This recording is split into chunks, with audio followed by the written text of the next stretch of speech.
Keep your radio dial right here. You're locked into the hottest news station on the planet. Hot 702.5 in FM sound. Blazing today's hip-hop, R&B, and pop music. Keeping your radio on fire. Bringing you the hottest, realest, riskiest talk shows live 24/7 on hot7025fm.com.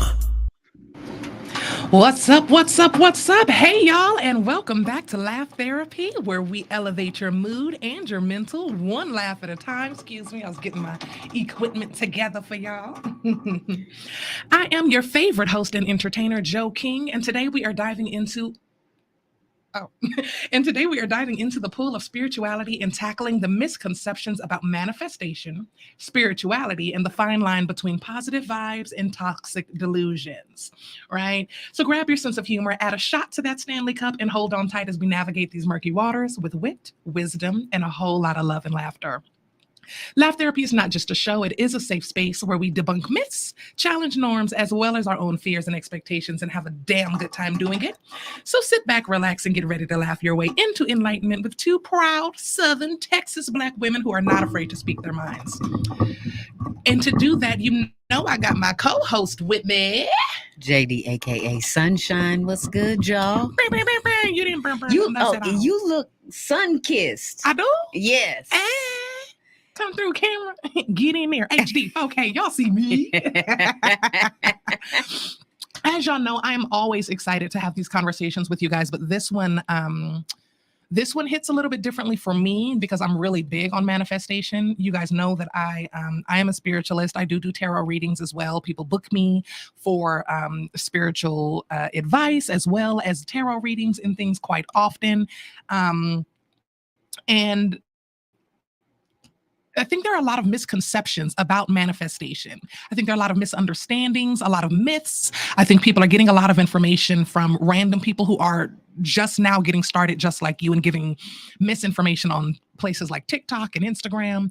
And just to go viral, they get a little bit of information and then they run with it without doing any research and then misinform millions of people on that same situation. So I want to get into some of those things today, and I'm super excited to talk about them with you. You excited, baby love?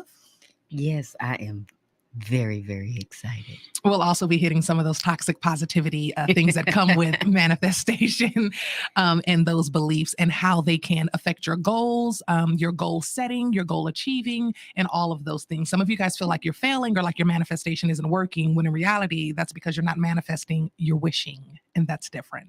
Oh, yeah. That's different. So let's get into. Tell them you did a whole presentation on it. I did a whole presentation on it, on the difference between manifesting and wishing, right? So the first question is, how does toxic positivity affect individuals' mental health and emotional well-being? Did you want to answer that first, baby? You wanted me to dive in? I'm going to let you dive in first. Let me dive in? I want to hear your perspective first. Ooh, I'm about to dive in. Uh-oh. Hello? Okay. Toxic positivity, I feel like it affects your mental health because it causes delusion. I feel like when people tell you, oh, that's just a bad experience because you're thinking of it negatively, one, I feel that's invalidating. But also, I feel like you cannot truly appreciate and be grateful for good experiences if you don't even acknowledge the bad ones. If you don't recognize when you're in a bad one because you're too busy trying to create an illusion that this is actually a good experience, you're not giving the universe something to work with. It doesn't know what you actually enjoy and what you don't, because you keep the same vibration for everything. That's weird. Being emotionless is not a flex. It's not a flex, y'all. Not at all. Not at all. So if, for example, somebody says, oh, you just need to change your mindset about that. Right? Say you don't like your job. You just need to change your mindset about that. Going to a job that you do not like and that you do not enjoy and trying to pretend that you do will not actually make you enjoy that job. It doesn't change the job. It doesn't make the job more enjoyable. It doesn't make the people more enjoyable. It just means that you're pretending that you like them and you're making other people comfortable. They're happy because you're being pleasant. They're good because you're being pleasant. Your job is happy because you're doing the work that you're allowed to do without any complaints, but you're not bettering yourself. You're not growing. You are not telling the universe what you need, what you want, what you desire. So the universe is going to keep you where the fuck you're at. And you're trying to figure out why you're not getting new job offers. Well, you just told the universe you're happy where you are. Oh, you just told the universe, I'm going to be happy right here. So Okay. where's the universe going to keep you?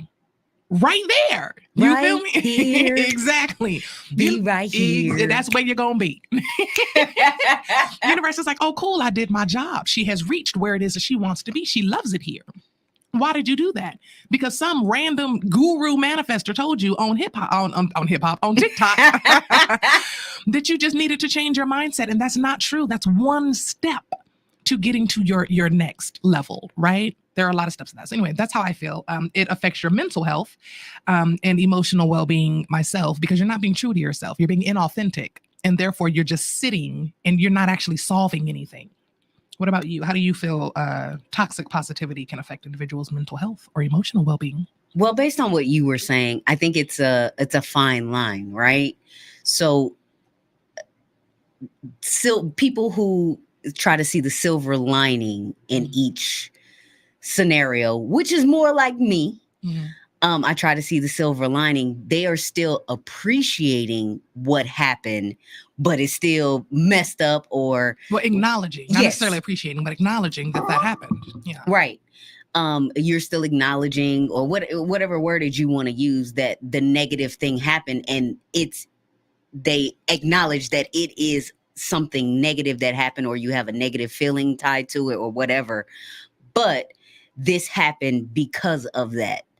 Does that make sense what I'm saying? What do you mean? What happened because of what? I'm saying, so like the driving in the car.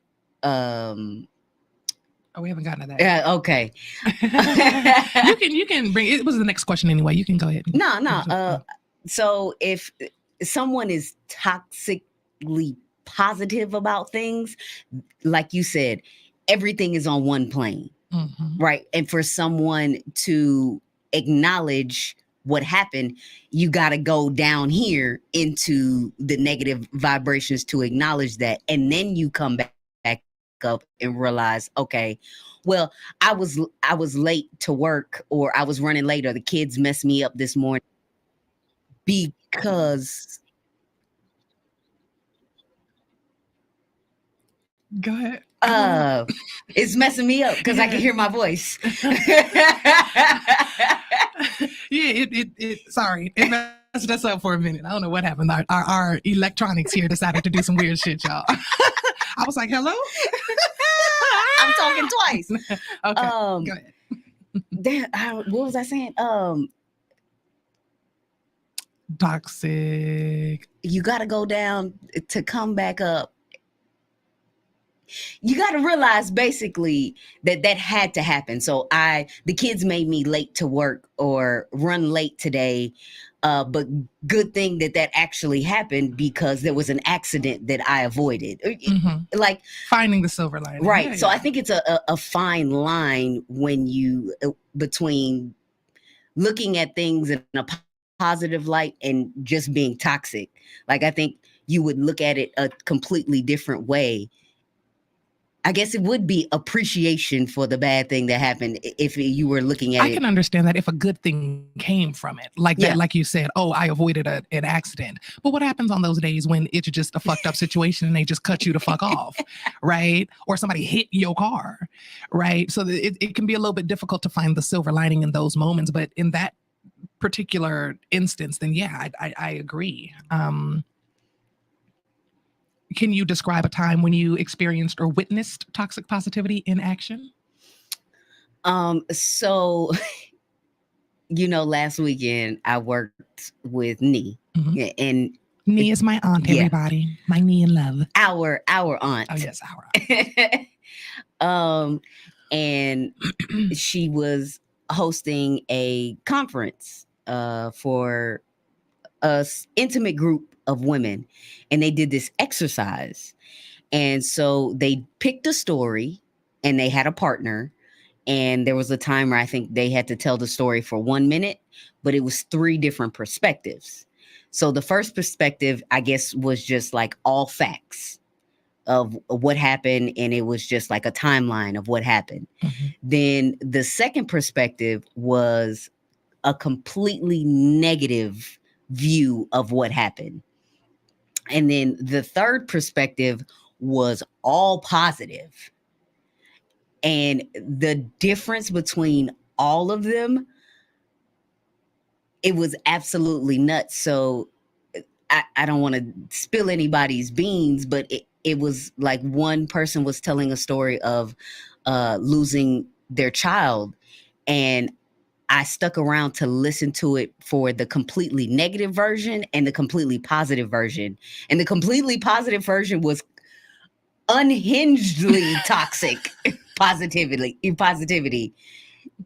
But that sounds like you would have to be unhinged to turn that into a positive situation, though. Yes, it was completely unhinged about how positive it was, and that's how it sounds. Yeah.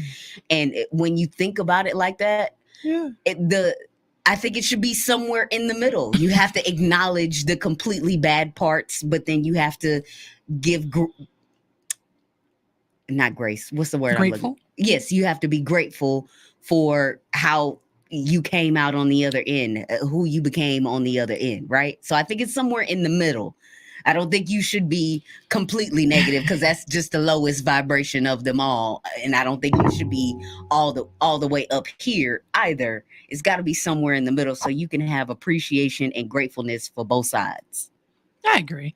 I agree to an extent. The time that I'm using is the example that you just brought up earlier, as far as toxic positivity. That same aunt, my aunt took us to a spiritualist, a spiritual shop, and a woman was teaching a class, and she was just teaching different lessons on spirituality, and she mentioned that she changes her attitude in a lot of different times, right? Because she used to have an attitude. So she said she used to have a bad road rage. So now whenever somebody cuts her off in traffic or does something crazy on the road, she's like, thank you for doing that, thank you, and that's her way of turning it positive and being nice. And I'm laughing, y'all, and Jess had just started her manifestation and spiritual journey. So she's soaking in everything this lady is saying. And for me, I take the meat and spit out the bones, because I've been doing this spiritual journey for quite some time. And I knew that was some bullshit.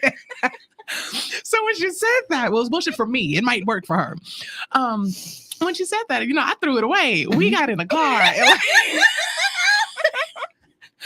And like 2 to 3 days later, like this is not the same day. It's like 2 to 3 days later, somebody ends up like driving stupid dumb on the road, right? And we're sitting there talking, and I'm like, what the fuck?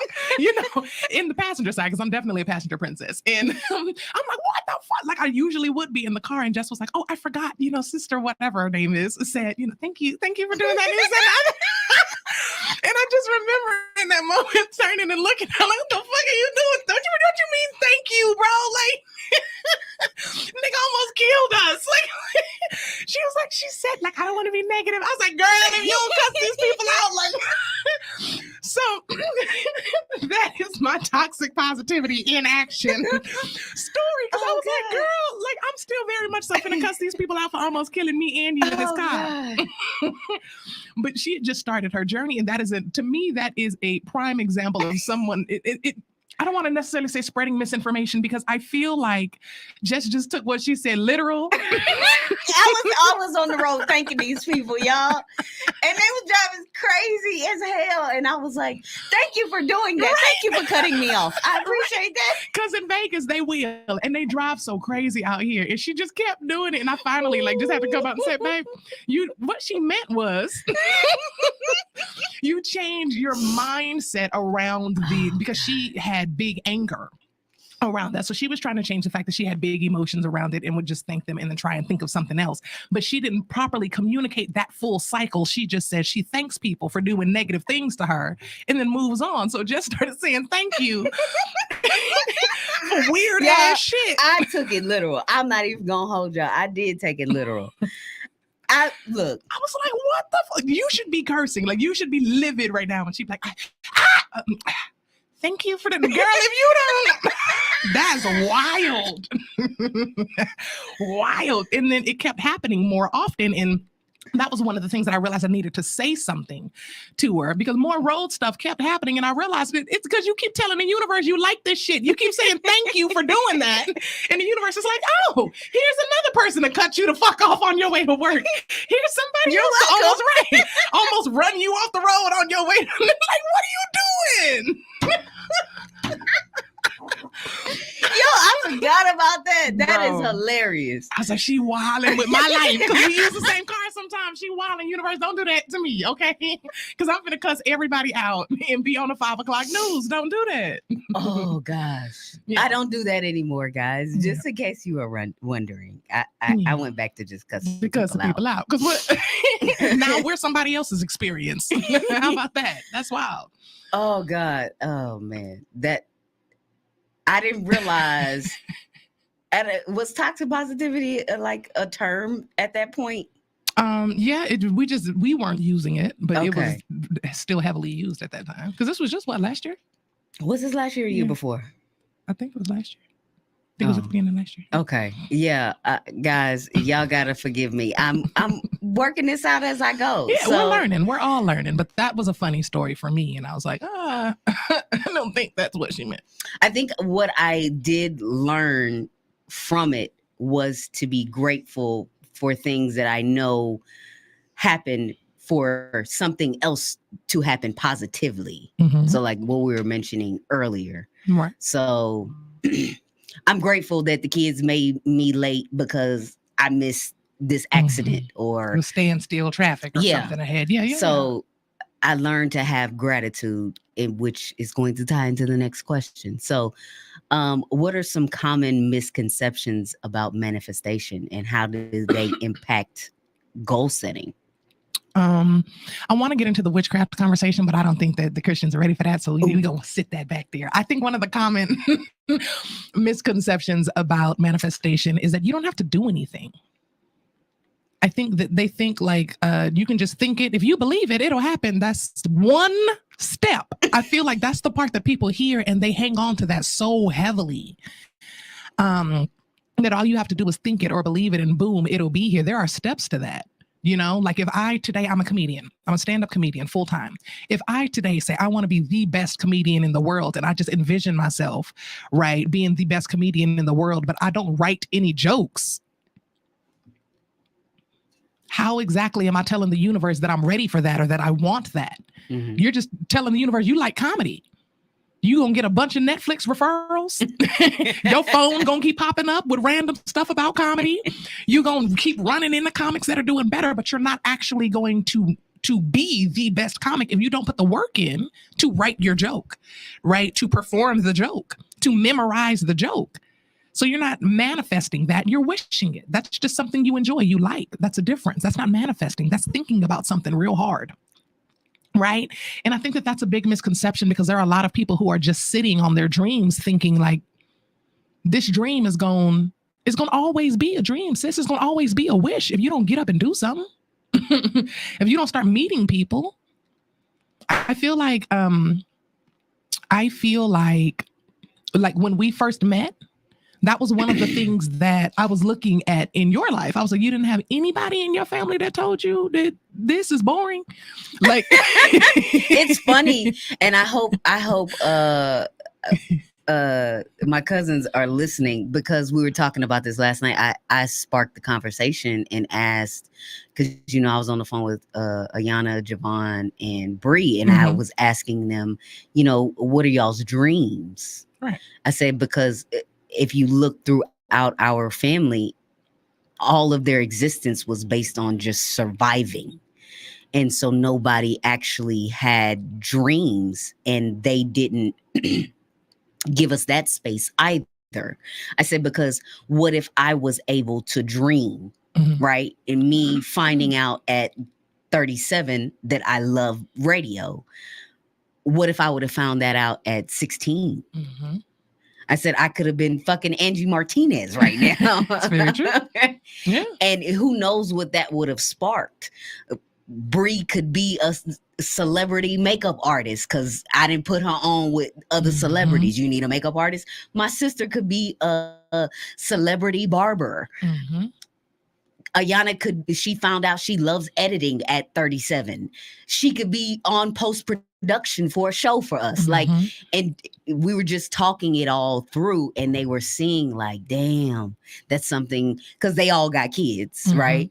And that's something that we need to gift the younger generations with, is the ability to step out of survival mode and have dreams. And But I think that's one of the things that I would like to say that I'm really, really grateful that our kids have. yeah, Because if they ain't got shit else, they have confidence in themselves. Ooh-wee, okay, boy. baby, they gonna be all of it. Legend's still gonna be a superhero. Y'all ask him. Okay, he's still gonna do it. Every now and then he wants to be a fireman, but he wants to be a superhero. And Legacy wants to be a chef, but he calls it a cooker. Mhm. Right now, he wants to be a cooker. And by all Sometimes a means, barber. Yes, sometimes a barber or a hair cutter. Yeah. But they dream, and I love that for them. I love that for them. I love that they ask questions on how to get there, because Legacy is already manifesting that, right? And with him saying, I want to be a cooker. He's like, cool. Every night he comes upstairs. Can I cook? Every night. Can I cook with you? Can I cut the vegetables? And he's going to ask until he gets the yes. So if I'm like, no, I'm just cooking by myself. Well, then can I cut the vegetables? Baby, it takes you a really long time to cut the vegetables, and it's the beginning of the meal prep. So It's I the would wide rather, eyes for yeah, I me. was like, so I would rather cut the vegetables, right? And he's like, okay, well then can I put it in the pot? He's like, can you but I'm helping. Can I do something? I want to cook, right? So it's really helped me with my patience, honestly, because I prefer to go into my zone and do my own thing when I'm in the kitchen. But he's really helped me with my patience, because I know that it's something he's serious about and he really wants to do. And in doing this, we are showing him how to manifest. He said he wants to be a cooker. We corrected him and told him it's a chef. But then we're going through the steps of showing him that we continue to tell him that he can be that. We continue to support and encourage him to continue doing it. We continue to help him do it when we're in the kitchen, and we continue to praise him for it once it is done and tell him how good of a job he's done. And that is manifestation here. We are celebrating him along the way. If he does something incorrectly, we're correcting him and telling him how to correct it. It's cool. We still gonna eat it. You feel me? Nobody cares. This bell pepper still got peppers in it. We all right. Right? Your eggs a little crunchy, son. We gonna make it. It's good protein. We gonna be all right. But that's what he wants to do. So that's what we're pouring into. Right? So I feel like, how do we pour into Legend wanting to be a superhero? We don't yell at him when he jumps off shit or into shit or off of shit or under shit. Okay. But he also is really, really into robotics, and we don't have much for that. We have the robot toy and then his tablet, and he plays the Roblox and all the stuff like that, because I don't know how else to get him into robotics. But anyway, robotics. But misconceptions. I feel like the biggest one is wishing and not doing anything, and just thinking that you can just think it, believe it, and boom, your life is going to change tomorrow. I feel like people are misunderstanding the difference between manifesting and quantum leaping or quantum jumping, because that's when you wake up in a different reality. The problem with quantum jumping is when you wake up in a different reality, who do you expect to be there? Yeah. That's the problem. The people that you love and you wanted to be proud of you right here in this realm would have been proud of you had you gone through the work to do what it is that you're doing, but you chose to quantum jump, which is fine. But now that you're on the other end of this, some of those relationships that would have shedded naturally over time are all getting ready to shed at the same time. And you could possibly end up with real hurt feelings, because you're now in this new reality where you wanted to be with your money coming in, and you have nobody to share this joy with because you didn't nurture the relationships to get there. And those people didn't come with you because they're still in their reality.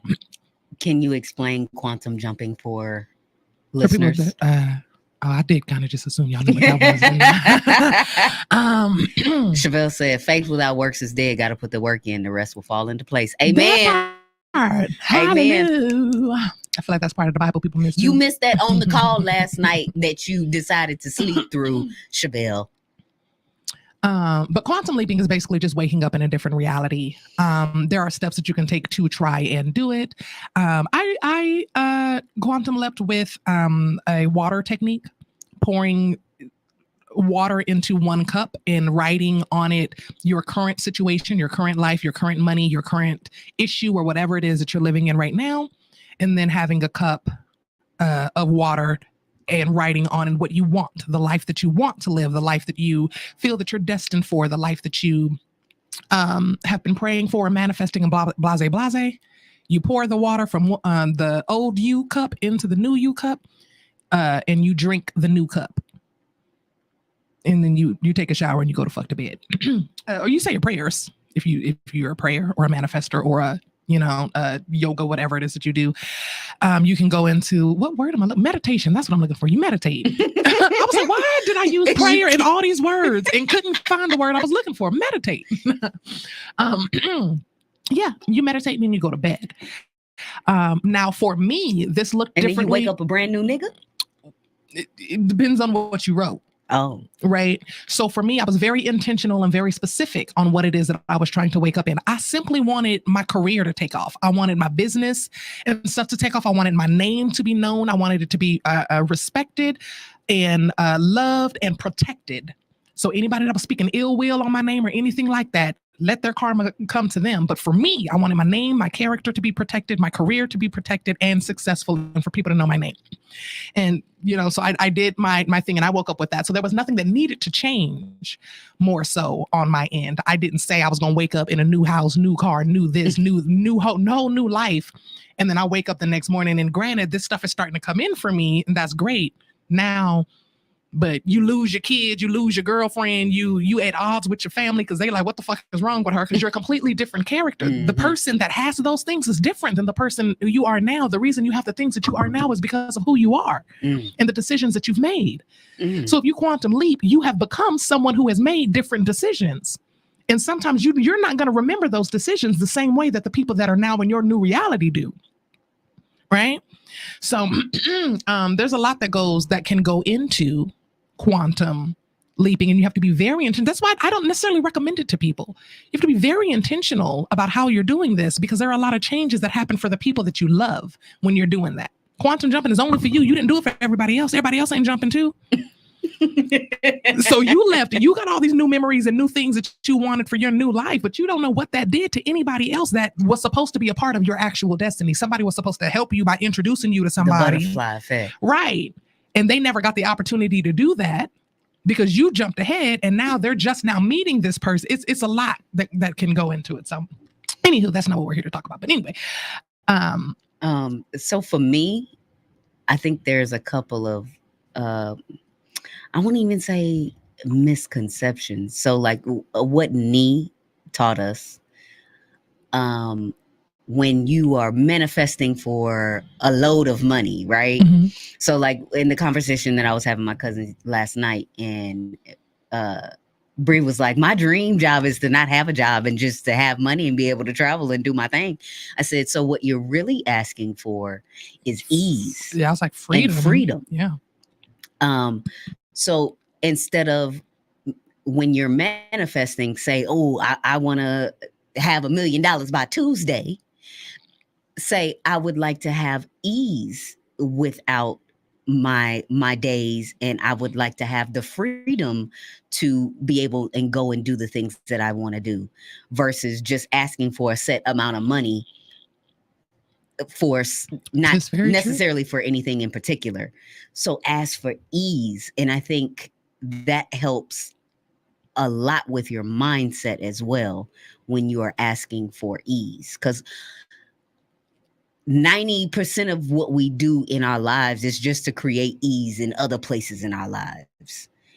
And if we can just also be intentional with your words. That was going to be my next thing, is what I was going to say is a misconception. Because the universe, if you are a manifestor, the universe will give you what you asked for, not what you meant, not what you thought you communicated. You will get what you asked for if you are a manifestor. And that is very important. Because then when you turn around and you don't like what it is that you asked for, it can be received as ungrateful, right? Then you ain't getting shit. Right. That's not what you want. That's not what you're trying to communicate. I also feel like people don't understand that you are constantly communicating with the universe. So you're never actually alone. You're constantly communicating with people when people are there, whether you're using words or not. If I walk past Jess at home and just go lay down, I just communicated that I'm tired. Right? If I walk past, or if I go and I sit with my kids or just start playing with the dogs or whatever, I'm communicating that I'm in a playful mood, right? You're still communicating with people. And even when no one is there, you're now just communicating with the universe or your ancestors or whatever it is that you use to meditate. There's still something or someone there.